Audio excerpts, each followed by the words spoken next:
Hello dear students, Dimple here with the topic of limitations of statistics। इससे पहले वाली video में हमने देखा कि स्टैटिस्टिक्स क्या होता है, स्टैटिस्टिक्स की क्या इम्पोर्टेंस है, स्टैटिस्टिक्स की क्या फीचर हैं। तो स्टैटिस्टिक्स का मीनिंग क्या है, मैं इसे एक बार फिर से रिपीट करने जा रही हूँ। तो स्टूडेंट्स, किसी भी फैक्ट को, किसी भी प्रॉब्लम को नंबर में एक्सप्रेस करना, क्वांटिटी में एक्सप्रेस करना ही स्टैटिस्टिक्स है। When we express any problem, any fact in the way of numbers, then we can say it the statistics. Now what are the limitations of statistics? Study of numerical facts only. Students, ये चीज़ हमने जैसे कि features में पढ़ी थी कि statistics में सिर्फ नंबर्स को स्टडी किया जाता है। क्वालिटीज़ क्या होती हैं इसके बारे में स्टैटिक्स को नहीं पता। स्टैटिक्स क्वालिटीज़ को स्टडी नहीं करती, ठीक है। तो स्टैटिक्स में सिर्फ न्यूमेरिकल फैक्ट्स को स्टडी किया जाता है, नंबर्स को स्टडी किया जाता है। ऑनेस्ट, डिसऑनेस्ट या फिर ट्रू, फॉल्स, ये जो क्वालिटेटिव फैक्ट है, इन चीज़ों की स्टैटिक्स में कोई जगह नहीं है। ये इसकी एक सबसे बड़ी लिमिटेशन है कि ये क्वालिटेटिव फैक्ट्स को जो है इंपॉर्टेंस नहीं देती, उनको स्टडी नहीं करती। नेक्स्ट है homogeneity of data requirement. Students, statistics की एक मेन रिक्वायरमेंट रहती है कि जो डाटाज होते हैं वो होमोजेनिटी होने चाहिए, यानी कि एक जैसे होने चाहिए। अगर मैं एक क्लास के स्टूडेंट्स की स्ट्रेंथ ले रही हूँ, जैसे कि मैंने यहाँ लिया था 10th क्लास में 300 स्टूडेंट हैं, 11th क्लास में 200 स्टूडेंट हैं, 12th क्लास में 150 स्टूडेंट्स हैं, तो स्टूडेंट्स की स्ट्रेंथ ले रही हूँ तो सभी क्लासेस में स्टूडेंट की स्ट्रेंथ ही लूँगी, तभी हम इसे स्टैटिक्स बोलेंगे। डाटा जो है वो होमोजीनियस होने चाहिए, यानी कि एक जैसे होने चाहिए। ये नहीं है कि मैं एक क्लास के स्टूडेंट्स का वेट ले रही हूँ और एक क्लास के स्टूडेंट्स की हाइट ले रही हूँ और एक क्लास के स्टूडेंट्स के मार्क्स ले रही हूँ, ठीक है।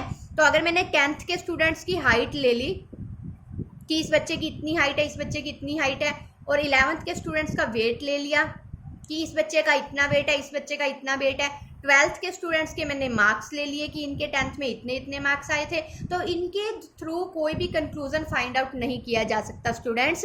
तो स्टैटिक्स जो है वो डिफरेंट कैरेक्टरिस्टिक्स को स्टडी नहीं करती है। स्टैटिक्स की एक मेन जो मतलब कि फीचर है वो यही है कि डाटाज क्या होने चाहिए, होमोजीनियस होने चाहिए, एक जैसे होने चाहिए। अगर मैंने एक क्लास की हाइट ली है तो बाकी दो की भी हाइट ही लूँगी, एक क्लास के बच्चों की हाइट ली है तो बाकी दो क्लास के बच्चों की भी हाइट ही लूंगी, ताकि कंक्लूजन निकाल सकूं कि किस क्लास के बच्चों की हाइट ज़्यादा है और किस क्लास के बच्चों की हाइट कम है। या फिर अगर मैंने एक क्लास के इंग्लिश के मार्क्स लिए हैं तो सारी क्लासों के इंग्लिश के मार्क्स ही लूंगी। अगर इकोनॉमिक्स के मार्क्स लिए हैं तो सब क्लासेस के इकोनॉमिक्स के मार्क्स ही लूंगी, ताकि आपस में कंपैरिजन किया जा सके कि किस क्लास के स्टूडेंट्स जो हैं इकोनॉमिक्स में अच्छी हैं, ठीक है। तो डाटा जो है वो होमोजीनियस यानी कि एक जैसे होने चाहिए। नेक्स्ट है result are true only on an average. Students, जो रिजल्ट होते हैं वो सिर्फ एवरेज में ठीक होते हैं, जो मतलब कि ज़रूरी नहीं है कि रिजल्ट जो है वो हमेशा ही एक्यूरेट होंगे। फॉर एग्जांपल, अगर हम ये कहते हैं कि इस स्टैटिक्स के अकॉर्डिंग क्या है कि हमने ये कह दिया कि इस साल टमाटो का रेट जो है वो 20 रुपये पर केजी रहा, ठीक है, तो ये सिर्फ एक एवरेज होगी। जरूरी नहीं कि हर रोज टमाटो जो है 20 रुपये पर केजी ही रेट रहा हो। कभी 22 रुपये भी हुआ होगा, तो कभी 18 रुपये भी हुआ होगा, कभी 19 रुपये भी हुआ होगा। तो जो हमारे रिजल्ट है वो सिर्फ एवरेज में ठीक होते हैं, यानी कि रेट 20 के आसपास ही रहेगा, लेकिन कोई ज़रूरी नहीं है कि ये बिल्कुल एक्यूरेट हमेशा 20 ही रहे, क्योंकि ये सिर्फ एवरेज को स्टडी करता है, ठीक है, टोटल को स्टडी नहीं करता। नेक्स्ट है विदाउट रेफरेंस रिजल्ट में prove to be wrong. Students, अगर हम रेफरेंस में ना जाएं, अगर हम गहराई में ना जाएं, तो स्टैटिक्स के थ्रू निकाले गए जो रिजल्ट होते हैं वो गलत भी हो सकते हैं। स्टैटिक्स की ये एक बहुत बड़ी लिमिटेशन है। मैं इसको एक एग्जांपल के साथ आप लोगों को समझाने जा रही हूँ।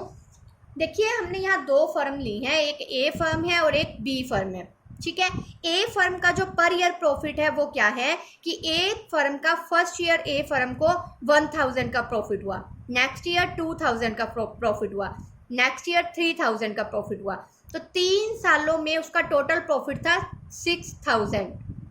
तो उस बेस पे अगर हम एवरेज निकालते हैं, क्योंकि स्टैटिक्स हमेशा एवरेज को स्टडी करती है, ठीक है, तो 3 साल की अगर हम एवरेज निकालते हैं तो क्या बना कि 2000 जो है वो पर ईयर प्रॉफिट रहा ए फर्म का, ठीक है, अब हम चलते हैं बी फर्म पर। बी फर्म की परफॉर्मेंस क्या थी कि बी फर्म को फर्स्ट ईयर में 3000 का प्रॉफिट हुआ, नेक्स्ट ईयर 2000 का प्रॉफिट हुआ और उससे नेक्स्ट ईयर 1000 का प्रॉफिट हुआ। तो बी फर्म का भी टोटल प्रॉफिट 3 ईयर का कितना था, 6000। ठीक है, लेकिन स्टैटिस्टिक्स सिर्फ एवरेज को स्टडी करती है, तो 3 साल का एवरेज प्रॉफिट कितना रहा, 2000। तो अगर हम सिर्फ एवरेज को देखें तो दोनों फर्म की जो परफॉर्मेंस है वो इक्वल है। ठीक है, लेकिन अगर हम रेफरेंस में जाएं तो हम क्या देखते हैं कि ए फर्म जो है वो कंटिन्यू क्या कर रही है, डेवलप कर रही है, 1000 से 2000 पे आ रही है, 2000 से 3000 पे जा रही है। ठीक है, कंटिन्यू प्रमोट कर रही है, आगे बढ़ रही है। लेकिन बी फर्म जो है वो 3000 से 2000 पे आ गई, 2000 से 1000 पे आ गई। ठीक है ना, तो बी फर्म जो है वो कंटिन्यू डिक्लाइन हो रही है। ठीक है, उसके प्रॉफिट कंटिन्यू डिक्रीज हो रही हैं। तो अगर हम रेफरेंस में नहीं जाते तो रिजल्ट जो है वो रॉन्ग निकल सकते हैं। अगर हमने सिर्फ एवरेज देखी तो उस बेस पर हम देखेंगे कि दोनों फर्म की जो परफॉर्मेंस है वो क्या है, सेम है।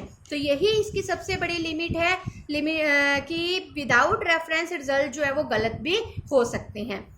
Can be used only bye expert. तो स्टूडेंट स्टैटिस्टिक्स को सिर्फ एक्सपर्ट्स के थ्रू ही यूज़ किया जा सकता है। एक ऑर्डिनरी पर्सन के हाथ में स्टैटिस्टिक्स या स्टैटिस्टिक्स के जो डाटाज होते हैं वो उसी तरीके से होते हैं जैसे कि एक गलत इंसान के हाथ में दवाई, जिसका कि एक दवाई जो इंसान की जान को बचा सकती है वो जान को ले भी सकती है। ठीक है ना, ठीक उसी तरीके से स्टैटिक्स के डाटाज होती हैं। एक ऑर्डिनरी पर्सन, एक पर्सन जिसे स्टैटिक्स की नॉलेज नहीं है, जिसे डाटाज की नॉलेज नहीं है, उसके हाथ में ये डाटाज जो हैं उनका मिसयूज़ भी किया जा सकता है। ठीक है, तो सिर्फ एक्सपर्ट पर्सन ही डाटाज को यूज़ कर सकते हैं, तो it is used only by experts. Then study of aggregate only. इसकी सबसे बड़ी लिमिट ये है कि स्टैटिस्टिक्स को स्टडी करने के लिए हमें डाटाज के एग्रीगेट्स का पता होना जरूरी है। यानी कि सिर्फ अगर मुझे इतना पता है कि हरियाणा में 30% लोग पॉवर्टी लाइन से नीचे हैं, तो इस चीज़ का कोई मतलब नहीं है, मैं कोई कंक्लूजन नहीं निकाल सकती। ठीक है, तो इसके लिए डाटाज के एग्रीगेट्स का होना बहुत ज़रूरी है। मुझे पता होना चाहिए कि पंजाब में कितने % लोग पुअर हैं, महाराष्ट्र में कितने % लोग पुअर हैं, गुजरात में कितने % लोग पुअर हैं, राजस्थान में कितने % लोग पुअर हैं। तभी मैं स्टैटिक्स के बेस पर स्टडी कर पाऊंगी, कोई कंपैरिजन कर पाऊंगी और कोई कंक्लूजन निकाल पाऊंगी। ठीक है, तो स्टूडेंट्स जो स्टैटिक्स है वो सिर्फ और सिर्फ एग्रीगेट को स्टडी करती है, यानी कि नंबर्स के पूरे ग्रुप को स्टडी करती है। एक सिंगल नंबर की इसमें, एक सिंगल नंबर के लिए स्टैटिस्टिक्स में कोई जगह नहीं है। ये एक सिंगल नंबर के बेस पर हम कोई भी रिजल्ट फाइंड आउट नहीं कर सकते।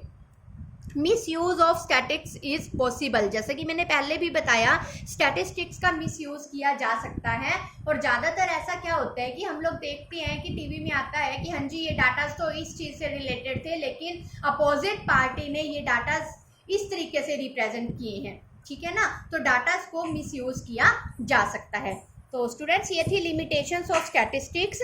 हमारी आज का टॉपिक फिनिश होता है, बाकी हम कल देखेंगे। Goodbye students.